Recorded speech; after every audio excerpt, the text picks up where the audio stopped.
right, why don't we get rolling? So hello and welcome everyone. My name is Jeremy Babender, the Executive Director of SciTech Institute. Co-hosting with me today is Beth Nichol from Arizona Science Center. Thank you for joining us today for this session of STEM Community Lunchtime Conversations. All right, well, we have a great session for you today. During today's session, our presenters will share ways that you can engage with STEM on our journey back to school.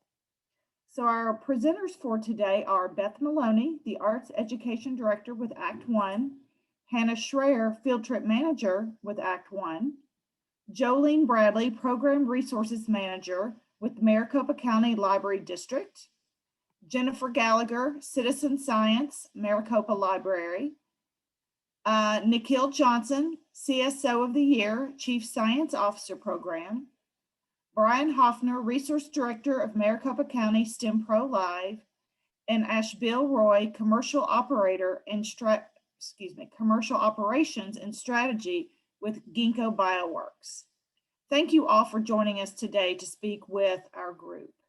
Cue our first speakers. So first, want to cue on Beth, Arts Education Director at Act One, and Hannah, Field Trip Manager at Act One. Thank you both for being here today. Thank you so much, Jeremy, and thank you everyone for joining us at this today. If you could go to the next slide for us, please. We just wanted to tell you really briefly about Act One in case you aren't familiar with the work that we do. We are really focused on a single-minded vision, and we are all about access to the arts for all of Arizona's students. We serve K-12 students from Title I schools all over the state, particularly with in-person field trips in Phoenix and Tucson. Although I'm going to share with you our new program, which will actually be reaching students from all around the state, hopefully in a lot of rural areas too. So no matter where you're from, if you are a Title I teacher, we have programs to bring the arts to your students and to bring your students to the arts. We are a nonprofit. We are a mighty team of 5, and I'm really lucky that Hannah, our field trip manager, has joined us here today, and we'll talk in breakout rooms later too. If you go to the next slide, please. We have 2 big core programs traditionally. We have our field trip programs where we take students to our arts and culture partners, particularly focusing on the Phoenix and Tucson areas, because that's where most of our arts and culture programs are located. We've brought more than 200,000 Title I students and their chaperones on educational field trips since 2011. We are approaching our 10th anniversary this year. We also run our Culture Pass program, which is through public libraries across the state of Arizona. If you go to the next slide for me, please.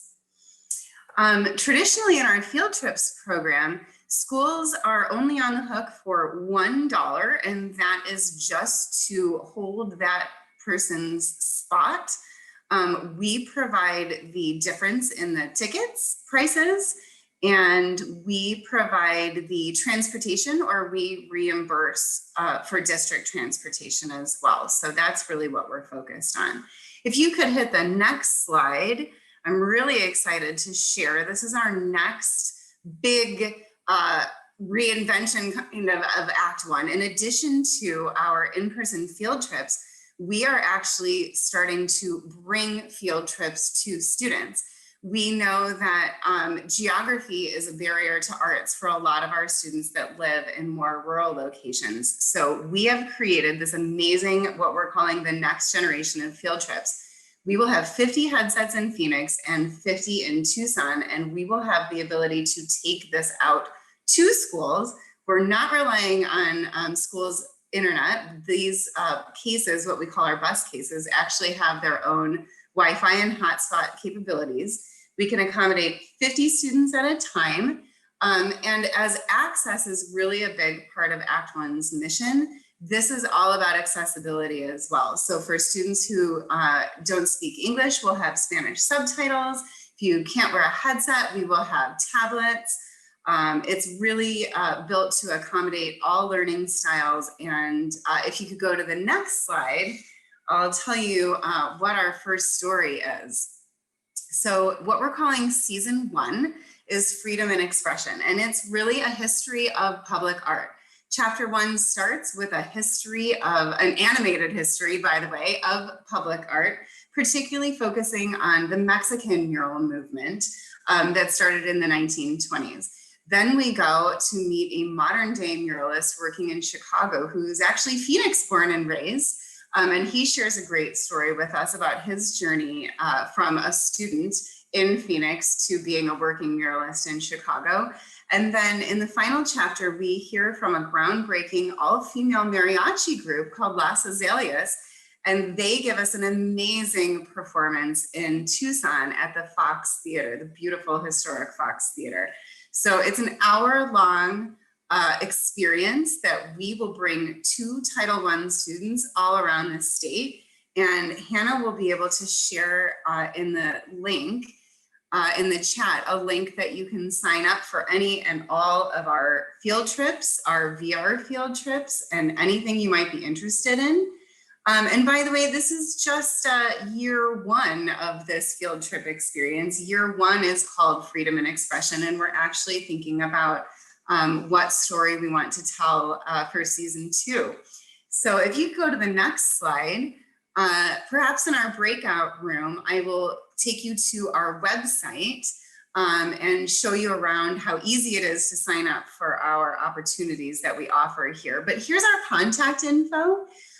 Please reach out to us. Please visit our website. It is our mission to serve the teachers and students of Arizona. So we are here for you, and we would love to chat with you in the chat box or in a breakout room later.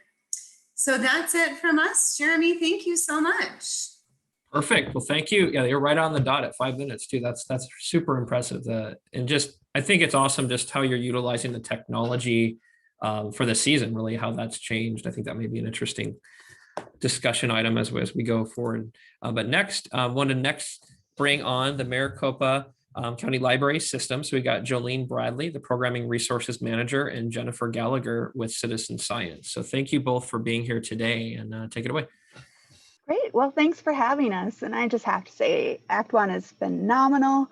Their culture passes are so popular, and they bring so many people to the arts when they don't have that chance to do that. Because we have culture passes at our libraries now, which is just super exciting. And they're expanding and doing other organizations and constantly adding. So that's one reason to come to the library, is to get your culture pass.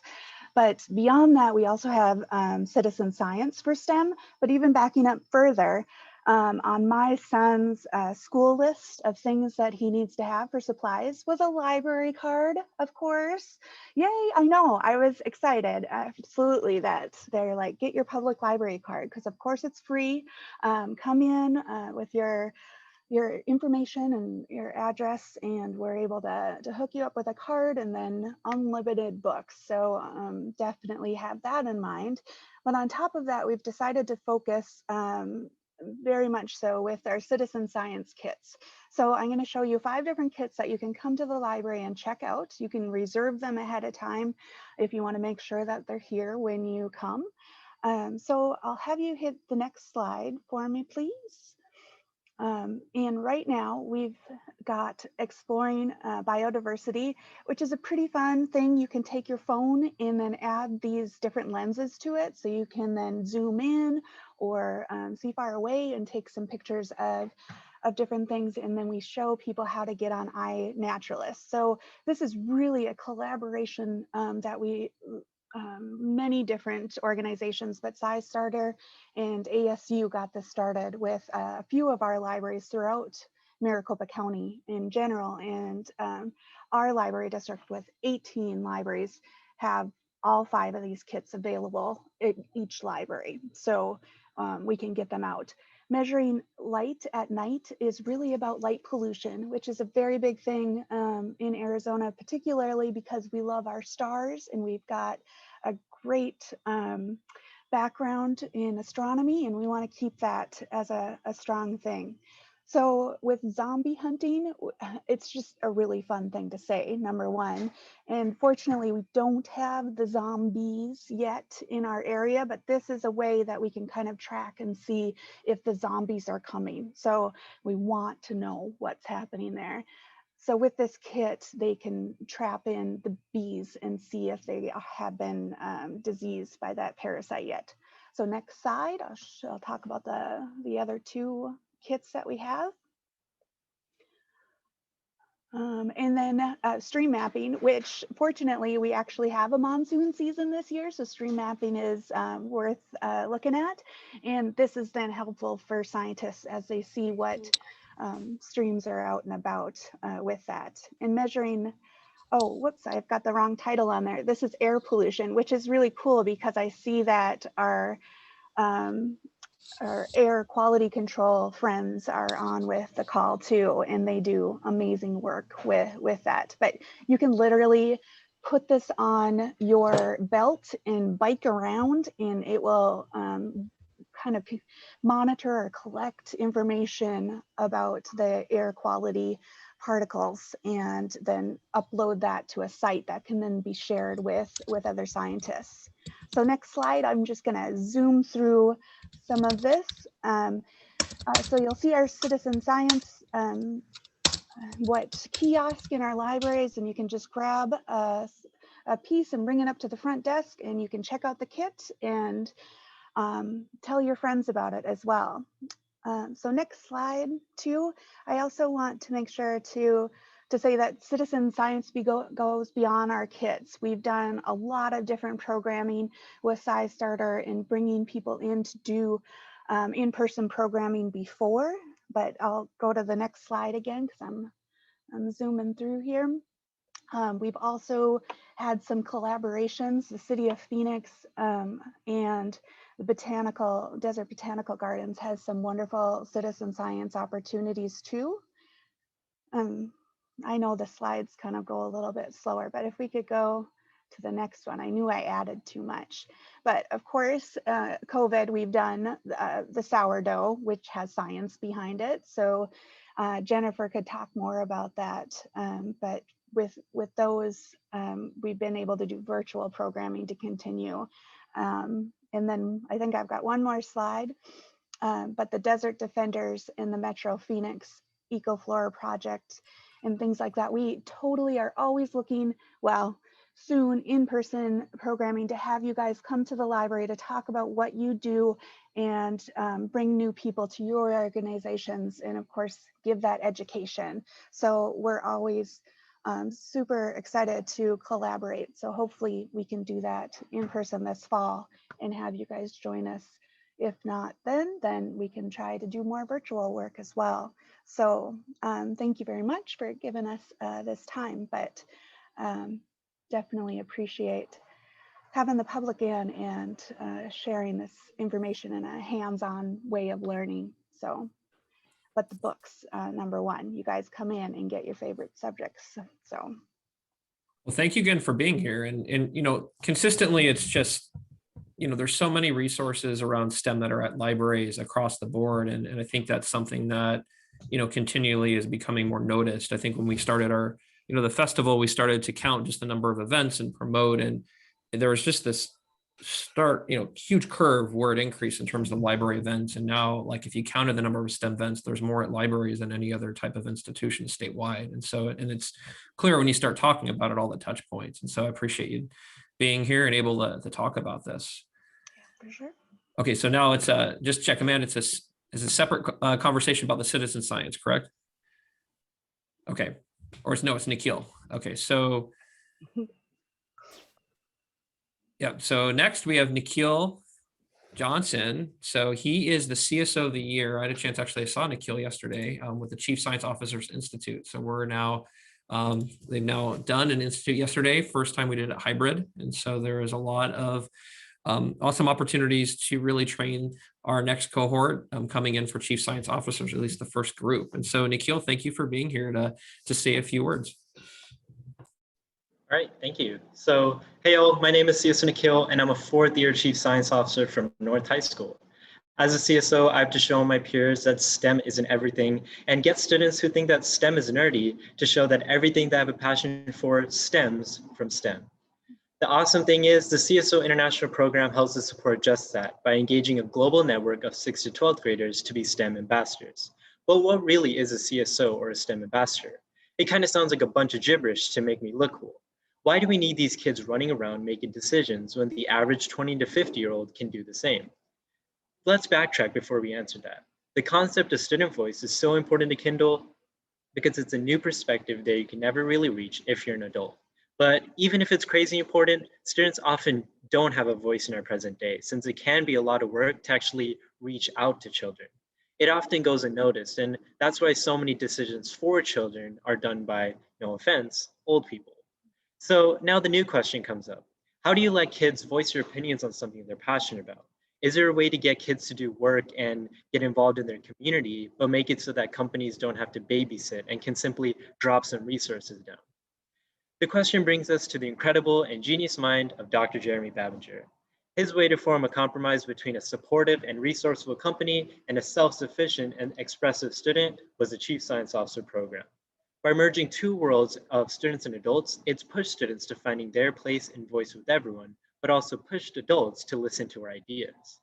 So what do CSOs really do? Our 4 program goals are to cultivate a network of diverse STEM leaders, foster communication and collaboration among CSOs, enrich school STEM culture and career awareness, and finally, amplify student voice in STEM conversations in the community. Next slide. All right, the CSO program pulls in some crazy high numbers for its global reach. Just for some reference, let's take a look at some numbers that I thought were really interesting. 49% are white or Caucasian, 26% are Hispanic or Latino, 9.6% are Black or African American, 5% are Middle Eastern, 3.7% are American Indian, or 0.5% are Native Hawaiian. And these are all over the world. This simply just proves that diverse people mean diverse ideas, which mean a diverse impact, which leads to a diverse ecosystem. While these numbers may look cool, the main thing to remember is that we've had an impact, and we definitely did have one this year. Let's go to the next slide. So how can the community engage with the program? Coming from a CSO, the best way to get engaged is through action plans. The awesome thing is the CSO program doesn't really put guidelines on what's possible. If I wanted to do an action plan on Dora the Explorer, I could. Not that I would, or not that I watch Dora the Explorer every night before I go to bed, but I could. I got involved in my community last year by starting my own environmental club. By the end of the year, we had calls with STEM professionals, made PSAs, and even started a service project where we picked up 7 bags of trash and planted 15 new trees. And the funny thing is, the schools and the companies were the only ones who made it possible with their resources, mentorship, or just raising awareness. Next slide. And all the impact that we have is thanks to these wonderful network-wide sponsors. Sure, the CSOs don't have to do crazy paperwork or sign deals with these companies, but we're like a celebrity endorsing a product. We get to do our magic, look pretty, sit back, and people are hooked. By doing our crazy cool projects in the community, these companies see the change we advocate for and made the right choice to invest in our future. And last slide. As a wrap up, I would like to read my first ever elevator pitch / blog I had to write in my first day of training in 2018.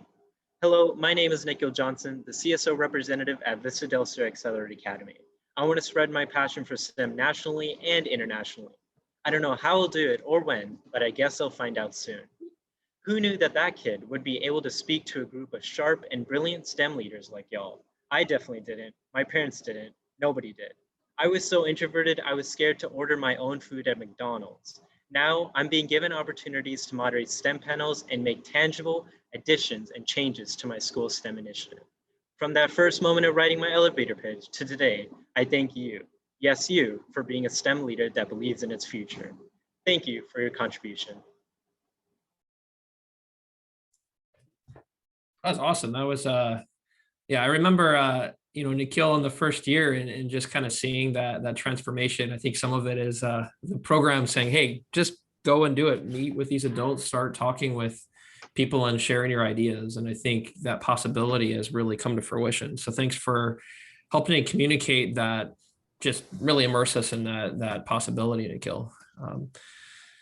So next, want to cue Brian Hoffner, and this is awesome. We're having Brian speak. We've actually been working with Brian for quite some time on so many different opportunities with the Maricopa Superintendent's Office, with our conferences, with community STEM school community practice, and they've created some really unique strategies around STEM. And so, love today's going to talk about STEM Pro Live, which is just an awesome opportunity that they have for educators. And so thank you very much, Brian, for being here today. Well, thanks for inviting me. I got to say, I don't know if I'm offended for you, Jeremy, or if I'm sharing in your compliment, because Nikhil said that you both had a genius mind to come up with the thing, but that just us old people make all these decisions. So I'm kind of going back and forth on it. And yeah, I got to put that back too. I don't like being called I don't think it's the kids that make it work, right? Are you more offended by the genius mind or by the old people? Oh, probably I'm not a genius. I think. Okay, so we're stick with old people. Well, thanks for probably the brain blips make me old. Nice. Can we go ahead and push play on the video there that's going to be playing? So that's just a montage of some of the people and the professionals that we featured last month in STEM Pro Live. And I know I only have a couple minutes, so we have this Bitmoji page that has all of the resources that the county superintendent's office has been working on for the better part of a decade here. And all of the items that you see around the room are clickable. So I've placed a link to this page right here in the chat box. You guys can copy that and look at things kind of on your own. But one of the things that we identified in some of our research back during when we were doing our engineering STEM identity grant was that the kids really don't know what are the career opportunities that are out there. And so they're not persisting in pursuing the types of coursework that would be necessary to help them support getting these types of jobs. So we started to say, we need to let kids know what are the jobs that exist here in Maricopa County. The second thing that we identified in the research is that kids lack role models. They lack the content and the connections to the people that are doing these jobs. And if they don't know anybody doing these jobs, they can't see themselves doing these jobs. It's really difficult for you to have a personal identity and say, I could do that job, unless you're thinking about putting yourself in somebody else's shoes that you know or you've met. And so STEM Pro Live was kind of born out of that, where every month we go to a different company and we interview the professionals that are working there. We learn a little bit more about what their job is, what it is that they do, but they also get the opportunity to tell their journey, and they share with us how they got into this profession. And they talk about that spark, that moment that pushed them down this pathway. And for some of these professionals, that spark was, camping when they were a kid and falling in love with nature and having that moment where they really felt like this was their passion. Sometimes they talk about that spark of an award that they were given in middle school, that their teacher recognized that they were special and that they were gifted in something, and it shaped part of their identity. Some of it is part of the groups that they were around and being a part of a club or an after school group where they started to form an identity because they belonged to something else. So with STEM Pro Live, we try to create and replicate these opportunities for our students. We target our middle school students because we know a lot of the research says that that's critical to the age and the development of our kids. But this is content that's good for K all the way through 12 and even for post-secondary, because it's just good career awareness. All of these companies are here focused right here in Arizona. Most of them are in Maricopa County, but we do branch out and bring in other counties and other areas. We do one every month as a live opportunity. It's the third Friday of every month at 10 a.m. All of them are archived and on our website. So we have about 45 of these that are on our website. So last year, we did the Museum of Natural History, we did Boeing, Raytheon, Phoenix Children's Hospital, the Green Drone Project, which was a partnership between the Forestry Service, NAU and ASU, Medtronic, Intel, Cox, and APS Palo Verde. We have a great lineup this year of all new professionals. We also have a supplemental resource called Solve It, which is our monthly STEM challenge. And each month we post a new STEM challenge for the kids to solve a community-based problem or a school-based problem, thinking like the professional that we're featuring. So this month or this school year, we're kicking it off with Midwestern University. One of the podiatrists there is an expert in patents and bioengineering patents. And so in support of Bioengineer Week in October, we're going to have a Solve It challenge around dehydration. And how can kids prevent dehydration in school and whatever scenario they want to identify? And then as they think about their solution, if they want to create a patent around that, the doctor that's going to be talking during STEM Pro Live is going to talk about how do you get a medical patent and what's the process for doing that? And we're going to have a challenge for classrooms and students that want to take this on, and we have a financial benefit for some of the teachers who want to take this on. So look at our website, take a look more about some of the Solve It challenges we have. The last thing I'll talk about when I wrap up is Educator Pro Connect, which is our dating app for teachers, minus the dating. It's a way for teachers to connect with industry professionals all over the place, to have these professionals come talk to your kids. So if you've ever said, I would love to have a fill in your own blank, come talk to my kids, this Educator Pro Connect app is kind of a matching app that allows you, the two people, to meet up, to learn more about each other, and to be able to invite these professionals to come into your classrooms. I think I have 30 seconds, so I'm going to stop the ums and the uhs. Take a look at the Bitmoji page. Hopefully we'll be able to connect with you guys. It was good to see you. Jeremy, thanks for inviting me. Perfect. Thanks again for being here, Brian. And we'll, hopefully be around for the chat afterwards, and people can ask a few more questions then as well. Absolutely. All right, finally, we have Ash Roy, the commercial operations and strategy from Gekko Bioworks. And I actually had a chance to talk to them a little bit more in detail just last week, and just I'm really impressed just kind of that our state actually is working on strategies to help do some testing and ways to help increase some level of clarity in the classrooms. And so he's going to talk about what they've actually been charged to do by the state. So take it away, Ashbill. Thanks, Jeremy. Appreciate it. And first of all, I just want to say it's really, really exciting just to see everything that's happening on the ground in Arizona. I mean, we're based out of Boston, so just seeing everything that you all are doing is super impressive. So if you can start with the next slide. The first thing I just want to do is kind of give you a background on, is this just me or is the slide stuff?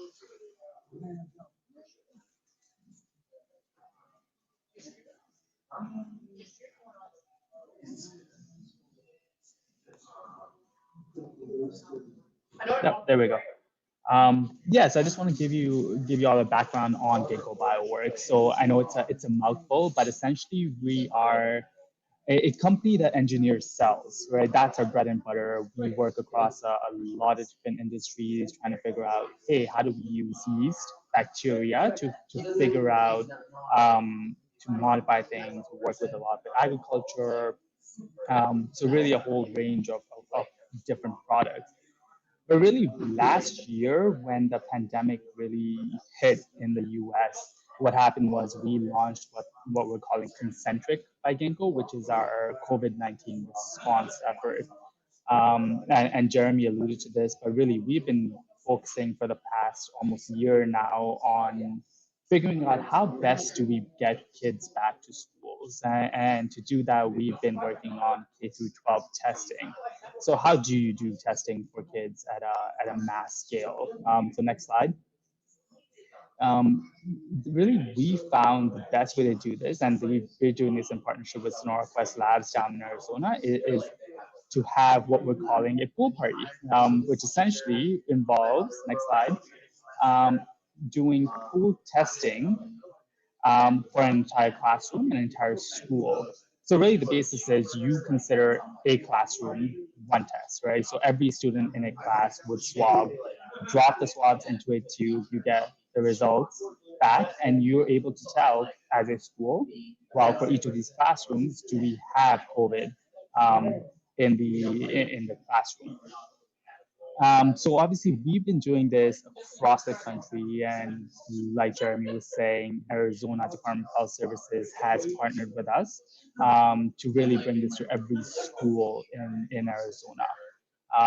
And it's been really refreshing to see the feedback we've been getting. So next slide. What we've seen is that it's really fast. A classroom can do it in 10 minutes, less than 10 minutes as people get going. Kids seem to actually enjoy doing this. It's a lower nasal swab. They do it themselves. Even kindergartners are very excited to do it every week. It's really cute to see them actually come in on testing day and be like, hey, I'm going to do this because it's a really super tiny thing. And they feel like it's something exciting to do every week. And the nice thing has been that the teachers feel like it's safe because now they don't have to feel like they're getting involved. The next slide. And the nice thing about this, I mean, if there is a silver lining up to the pandemic, is that it's given us an opportunity to actually get kids excited about the power of biology. Right? What that means is essentially, we're not just telling them, hey, you're coming in and you're doing a COVID test. We're really trying to get them engaged into what that actually means. So we've built out, blog posts, we've done coloring sheets, and as you can see there, we've essentially put together comic books to help them know, hey, this is what we're doing. It's a test. We're going to look for the virus. And how do we look for the virus? We use PCR. And then next slide is essentially we're telling them, when we use PCR, we're able to figure out, okay, this is how we're getting to the point that you can actually detect the virus. And then when you get to reading it, you can see that we try to make it as kid-friendly as possible, but essentially that's the way we're telling them that you get so many copies, you get a positive result, and you're really able to have an impact. And kids have been really receptive to this. It's really a way that we're using to engage them and get them excited about STEM in general. Gekko as a whole, biology is our passion, and if we can find any way to get the next generation excited about biology and the power of it and what we can do with it, we'll take that and run with it, and that's really what we've been doing. And next slide. So really, for us, looking at classroom pooling is part of the back to school checklist to bring that peace of mind and confidence to your school community. And I will just end with the next slide saying, really, if you are interested, I would really encourage you to reach out to your school leaders, to the coordinators, and let them know if they don't know that this is available to them. It's an opportunity to have that added level of security. And my email's at the bottom. I think they're going to share out the slides. I'd be happy to engage with any of them. But yeah, let me know if you have any questions. But thank you for the opportunity. All right, well, thank you again for being here today. Just to recap, I mean, what an awesome set of presenters, very diverse in terms of what we talked about too. So looking at the time, we wanted to make sure, a lot of people like to come to these so they have the opportunity to network and have more intimate questions. And so we want to try one today where we'll move the Q&A questions. We want to really have the speakers in the different breakout rooms. And so we can have a little bit more intimate conversations. And so wanted to shift it back to Amanda, who actually is first time facilitating and running it. She did an awesome job pulling it together. So thank you, Amanda, for doing so, and pull it back to you. Thank you so much, Jeremy. So we are now going to move into breakout rooms for about 10, maybe 12 minutes, depending on how we are doing. In the chat, you will see the link to the Google Doc. There it is. In that sheet, there will be guiding questions. You will have a pop-up asking you to join your breakout room on your screen shortly. So each room will have a moderator who will move through the questions and record comments for the group. Anyone can contribute to the document discussion as well. After breakouts, moderators will be called on to share one key thought or idea discussed in their rooms. And we will see you back here in about 10 minutes. I'm gonna open up all rooms now.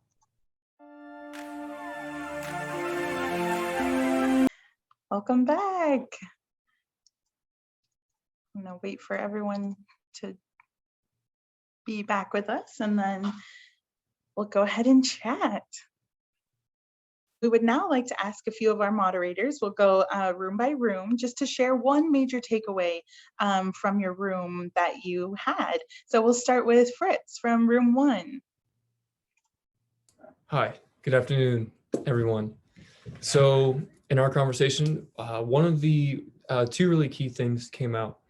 And the first was the awareness of STEM activities and STEM resources, being able to proverbially connect the dots of those that have those resources available and getting those resources to the right educators and people rather than a shotgun, everyone, just kind of like connecting the right resources with the right people and the awareness of the resources that are out there.